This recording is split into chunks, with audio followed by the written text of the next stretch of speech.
بسم اللہ الرحمن الرحیم۔ السلام علیکم ورحمۃ اللہ وبرکاتہ۔ حضرت علی رضی اللہ تعالیٰ عنہ نے فرمایا کہ ایک زمانہ ایسا بھی آئے گا کہ لوگ اپنے رب کو بھول جائیں گے، لباس بہت قیمتی پہن کر بازار میں اکڑ اکڑ کر چلیں گے اور اس بات سے بے خبر ہوں گے کہ اس بازار میں ان کا کفن بھی موجود ہے۔ دوستو، حضرت علی رضی اللہ تعالیٰ عنہ کا یہ بہت ہی پیارا فرمان ہے۔ اس سے ہمیں اس بات کا اندازہ ہوتا ہے کہ حضرت علی رضی اللہ تعالیٰ عنہ کے دل میں کتنا خوف خدا تھا۔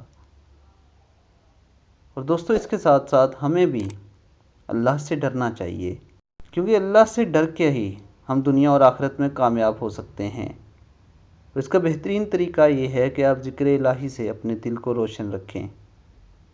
اس کے ساتھ ساتھ دین اسلام پر عمل کی توفیق عطا فرمائے اللہ، اور یہ تبھی ممکن ہے جب ہم کوشش کریں گے۔ اس کے ساتھ ساتھ دوستو، اگر آپ نے ابھی تک میرے چینل کو سبسکرائب نہیں کیا تو میرے چینل کو سبسکرائب کریں اور بیل بٹن پہ کلک کریں۔ اپنا بہت خیال رکھیے گا۔ اللہ حافظ۔